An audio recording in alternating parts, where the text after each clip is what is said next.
Very good morning, children. 10th class. How are you people doing? How are your studies going on? Notes ready hai sabke? We can call you any day to school to show us your notes. So please be ready with it and continue studying and revising. Okay? So we were doing globalization, and up till now we have seen the various factors that have enabled globalization and knew something about World Trade Organization, which is an international organization to take care of trade between various countries. Today we will start the impact of globalization in India. See, globalization has taken place nearly 30 years. हमने देखा था 1991 में start हुआ. It's nearly 30 years now that we had this process in our country. Foreign companies coming to India, setting up their companies here. अलग अलग तरीके भी हमने इस lesson में पढ़े थे. By collaborating, by setting up the industries, then by placing orders to local companies, etc., etc. So it's a fact now. You cannot reverse the process. So now we will see during the 30 years of globalization, how has it impacted India? In the last 20, up to 30 कर सकते हैं हम इसे. Globalization of the Indian economy has come a long way. बहुत changes भी आए हैं Indian economy में because of globalization.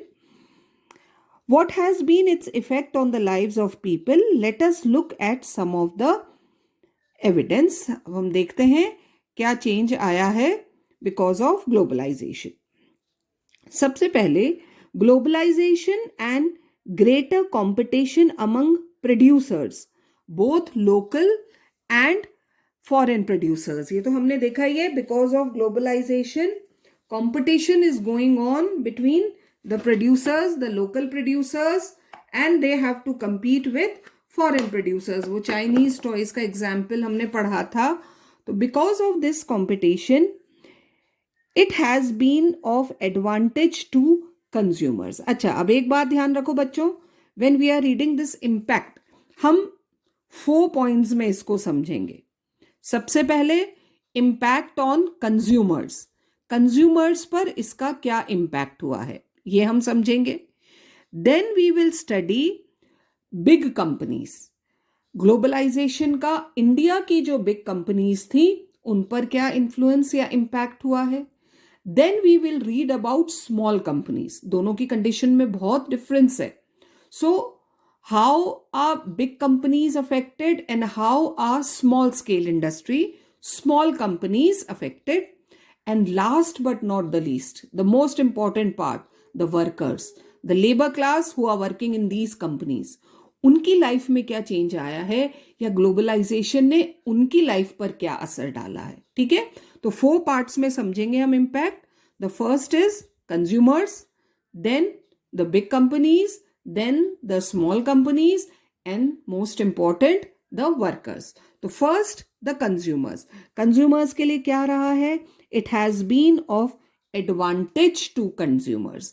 Consumers को बहुत फायदा हुआ है. You and me are also consumers. So it has been beneficial. Particularly the well-off section in the urban areas, especially in cities. जो रहते हैं well off means good families, good in the sense afford कर सकती हैं हर चीज को. जो well of families हैं उनके लिए तो ये बहुत एडवांटेजियस रहा है. There is greater choice before these consumers who now enjoy improved quality and lower prices for several products. आप बड़े बच्चे हो, आप समझ सकते हो. So many brands are available in a local market, variety of goods at cheaper rates. Because of that competition between producers, the prices of many products have come down. जो कि ग्लोबलाइजेशन से पहले बहुत महंगी चीज बिकती थी, now their prices have been reduced. There is greater choice before these consumers. As a result, these people today enjoy much higher standards of living than was possible earlier. जितने प्रोडक्ट्स आज आपको अवेलेबल हैं, जितनी choices आज आपको available हैं, वो शायद आपके पेरेंट्स को अवेलेबल नहीं थी. तो that is all because of this globalization. Various companies that are coming to India, selling the products. तो हमारे पास बहुत चॉइसेस अवेलेबल हैं, and that too at cheaper rates. Among producers and workers, the impact of globalization has not been uniform. तो consumers का तो हमने पढ़ा, it has been beneficial. Now let's talk about the producers and the workers. उनकी life में क्या change आया है? सबसे पहले big companies. Firstly, MNCs have increased their investment in India over the past 20 to 25 years. बढ़ता जा रहा है. पिछले कुछ सालों में तो बहुत ज्यादा that foreign investment is coming to India, which means investing in India has been beneficial for them. और ये क्यों बढ़ रहा है बच्चों? Why are more and more MNCs investing in India? Underline कर लो, investing in India has been beneficial for them. Private companies हैं, जहां प्रॉफिट देखेंगी वहां इन्वेस्ट करेंगी. इंडिया में बिजनेस करना अगर उन्हें बेनिफिशियल लग रहा है, प्रॉफिटेबल लग रहा है, that's why they are investing more and more in India. MNCs have been interested in industries. अब ये भी याद रखो, हाँ, कौन कौन सी इंडस्ट्रीज में ज्यादा से ज्यादा एमएनसीज इन्वेस्ट कर रही हैं. सबसे ज्यादा इन्वेस्टमेंट कौन से सेक्टर्स में आ रहा है? First, cell phones. फोन आप भी यूज कर रहे हो, मैं भी यूज कर रही हूँ. वेराइटी इतना हो रहा है, तो सबसे ज्यादा सेल फोन में हो रहा है. Then automobiles, vehicles that we use. After every few days, a new vehicle is there on the road, a better version. Automobiles, electronics, soft drinks, cold drinks, fast food और services, जो हमारी IT services हैं specially. तो इनको mark करके रखो, कौन कौन सी कंपनीज हैं जिन्हें फायदा हुआ है because of this globalization. Such as banking in urban area, so many private banks are there now. पहले नहीं थे ये इतने private banks. So these are those industries children जिनमें ज्यादा से ज्यादा फॉरेन इन्वेस्टमेंट हो रहा है. इनके लिए ग्लोबलाइजेशन बेनिफिशियल है. These products have a large number of well of buyers. ये वो प्रोडक्ट्स हैं जो वो अर्बन वेल ऑफ क्लास खरीदती है, तो इसमें ज्यादा इन्वेस्टमेंट हो रहा है. In these industries and services new jobs have been created. सिर्फ इन्वेस्टमेंट ही नहीं बढ़ रहा है, जॉब्स भी इन्हीं इंडस्ट्रीज में ज्यादा हो रहे हैं. Also local companies supplying raw material. और इन इंडस्ट्रीज को जो local companies raw material supply करती हैं, है ना, जैसे ऑटोमोबाइल्स है तो जो स्मॉल पार्ट्स हैं, कंपोनेंट्स हैं गाड़ियों के, या फास्ट फूड के लिए जो रॉ मटेरियल आना है, जो भी रॉ मटेरियल कंपनी सप्लाई करती हैं etcetera to these industries have prospered.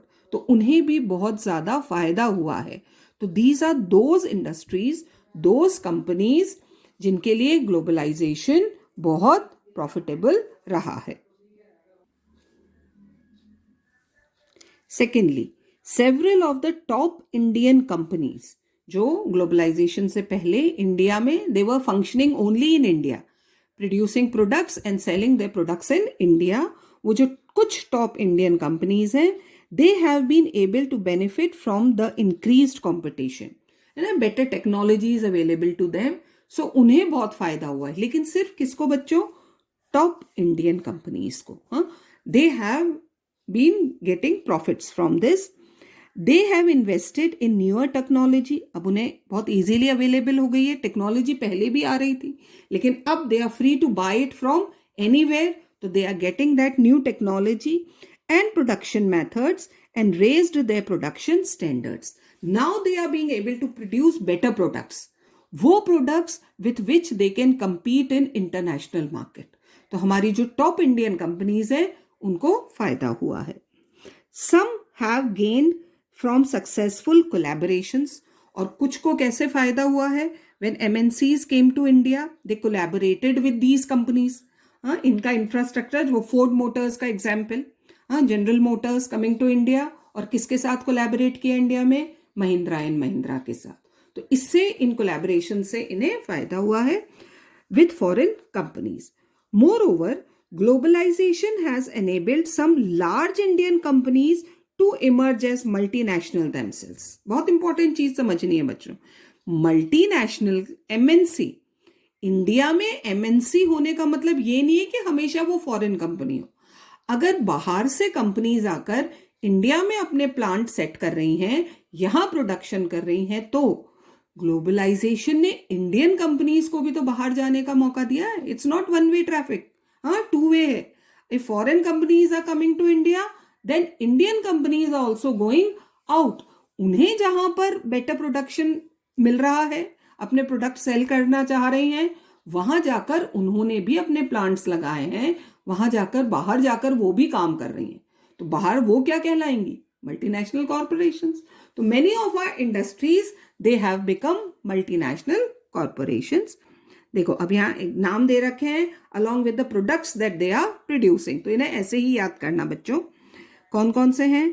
Tata Motors है in the field of automobiles, Infosys in the field of IT, Ranbaxy in the field of medicine, Asian Paints making paints, and Sundaram Fasteners making nuts and bolts. These are some of the Indian multinational corporations जो world wide अपने product cell भी कर रही हैं और produce भी कर रही हैं। Are some Indian companies which are spreading their operations worldwide. तो ये टू वे है। Even Indian companies have become multinationals. तो टॉप इंडियन कंपनीज को बहुत प्रॉफिट हुआ है। Globalization has also created new opportunities for companies. In big companies के लिए new opportunities providing services. कौन सी कंपनी? स्पेशली आईटी है ना, इन्फोसिस जैसे अभी हमने नाम पढ़ा था। जो कंपनीज इसमें आईटी सेक्टर में, कंप्यूटर सेक्टर में अपनी सर्विसेज दे रही हैं, उन्हें भी बहुत बेनिफिट हुआ है, specially those providing IT services. The Indian company producing a magazine, पढ़ा था अभी लास्ट में एग्जाम्पल, वो Indian company which is producing a magazine for London readers. सब काम लंदन का है, न्यूज वहां से आ रही है, न्यूज मैगजीन वहां सेल होनी है, readers are, but the book is being printed in India, designed and printed in India. तो this is an example. The Indian company producing a magazine for the London based company and call centers are some example. और world over companies के most of the call centres are in India. Delhi NCR region में आप चले जाओ, पूरा time 24 hours work होता है बच्चों, बिकॉज यूरोपियन कंट्रीज में जब when we have night they have day, तो दो कॉल सेंटर्स आर वर्किंग 24/7। तो most of the call centres जितनी भी बिग कंपनीज हैं they are situated in India. तो ये एग्जाम्पल है एमएनसीज के। Besides a host of services such as data entry, accounting, administrative task, ये सब इंडिया में हो रहे हैं। Engineering are now being done cheaply in countries such as India and are exported to the developed countries. तो ये वो sectors हैं, ये वो फील्ड्स हैं, ये वो कंपनीज हैं हु हैव गॉट बेनिफिटेड, है ना, इम्पैक्ट अच्छा हुआ है। ग्लोबलाइजेशन का कंज्यूमर्स पर भी अच्छा असर पड़ा है और टॉप इंडियन कंपनीज का भी पर भी अच्छा असर हुआ है। अब हम एक और चीज समझेंगे बच्चों, ऊपर देखो बॉक्स में दे रखा है steps to attract foreign investment. When we were talking about globalization process, वहां हमने समझा था to attract foreign investment a big role is played by government policies. किस कंट्री की गवर्नमेंट कितना बेनिफिट दे रही है फॉरेन कंपनीज को, उस हिसाब से कंपनीज वहां जाकर काम करती हैं। तो here we are going to read about the Indian government. Indian government ने क्या स्टेप्स लिए हैं to attract that foreign investment, to bring more and more foreign companies to India. Let's see what are these steps. In recent years, the central and state governments in India are taking special steps to attract foreign companies to invest in India. बहुत ज़्यादा awakening आई है, even the governments, not only the central government, even the state governments, they collaborate with these companies. वो अपने अपने states में invite करती हैं इन्हें to set up plants, क्योंकि coming of foreign company to a state means benefit for that state also. तो even state governments ने बहुत इनको फैसिलिटीज दी हैं। सी क्या है वो? इंडस्ट्रियल जोन, सबसे पहले तो क्या बनाए गए हैं? Industrial zones which are known as SEZ, special economic zone, ये क्रिएट किए हैं गवर्नमेंट्स ने, आर बीइंग सेटअप। जितनी भी बिग सिटीज हैं या जहां पर पॉसिबल है, ये special economic zones are being made. SEZ are to have world class facilities. ये एक पर्टिकुलर एरिया होता है जस्ट आउटसाइड द सिटी, जहां इंडस्ट्रीज को जो जो फैसिलिटीज चाहिए वो उन्हें चीपर रेट्स पर अवेलेबल करवाई जाती हैं, like electricity, water, roads, transport, storage, recreational and educational. Now here educational facilities doesn't mean school college खोले गए हैं, लेकिन हाँ जो भी फैसिलिटी इंडस्ट्रीज को चाहिए या वो टेक्निकल इंस्टीट्यूशंस जहां के स्टूडेंट्स इंडस्ट्रीज में काम कर सकते हैं, इस तरह की facilities they are being provided by the governments. Companies who set up production units in the SEZ, फिर ये भी एक देखो उन्हें फैसिलिटी दी गई है, do not have to pay taxes for an initial period of 5 years. This is another step. पहले तो उन्हें फैसिलिटीज दी सेज में प्लांट लगाने पर, फिर the companies who are buying land there और अपनी प्रोडक्शन स्टार्ट करती हैं, उन्हें स्टार्टिंग के 5 years तक गवर्नमेंट को कोई टैक्स नहीं देना पड़ता. मतलब वो अपने प्रॉफिट अर्निंग कंडीशन में आ जाए, then they have to pay tax. Next step क्या है? Government has also allowed flexibility, liberal थोड़ा सा, हाँ ये change in the labour laws to attract foreign investment. देखा जाए तो ये एक नेगेटिव चीज है, but the government is doing this. जो इंडिया के लेबर लॉज हैं they are very strict in favour of labour. जो इंडस्ट्री में लेबर काम करती है ना, वर्कर्स, उनके फेवर के लिए गवर्नमेंट ने कुछ लॉज बनाए हैं. That we have read in that organised and unorganised sector. वहां हमने समझा था ना अनऑर्गेनाइज सेक्टर के वर्कर्स को कितनी मुश्किल होती है. तो organise sector follows those laws, वो जो लेबर लॉज है.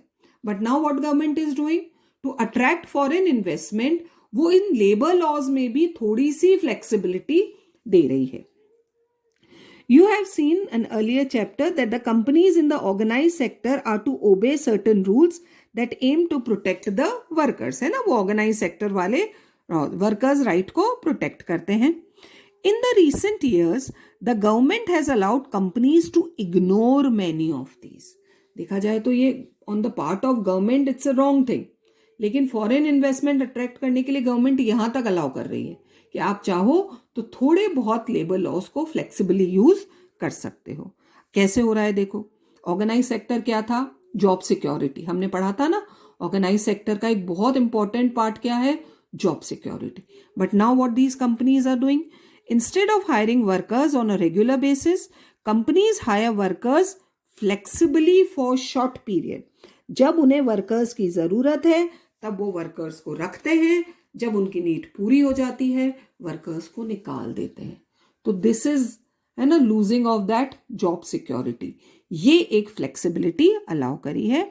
When there is intense pressure of work तब तो उन्हें हायर किया जाता है. उसके बाद और मोस्टली जो सीजनल इंडस्ट्रीज हैं, जो क्रॉप पर प्रोडक्शन पर डिपेंड करती हैं या एग्रीकल्चर के ऐसे रॉ मटेरियल पर जो उन्हें कुछ ही महीनों के लिए मिलता है, in these industries labor is being hired flexibly. This is done to reduce the cost of labor for the company. Company को तो फायदा हो रहा है, लेकिन किसको नुकसान हो रहा है? लेबर को नुकसान हो रहा है. However, still not satisfied, foreign companies are demanding more flexibility. इतने से भी उनको चैन नहीं है कि भाई लेबर की जॉब सिक्योरिटी खत्म कर दी आपने. Few months they are working, rest of the time they have no work to do. But still these foreign companies are demanding more relaxation of labor laws. So these are the various steps that have been taken up by the governments to attract foreign investment. तो आज हमने क्या समझा बच्चों? Impact of globalization on consumers. Consumers are benefited. Then few companies जिनमें investment बढ़ा है, and then on top companies. तो two-way traffic. MNCs are coming to India, but Indian top companies are also going to other countries to set up their plants to sell their products there.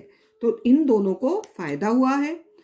What steps have been taken by the government to attract foreign investment? वो समझा हमने. Rest about small companies and workers will start tomorrow. Till then, keep reading.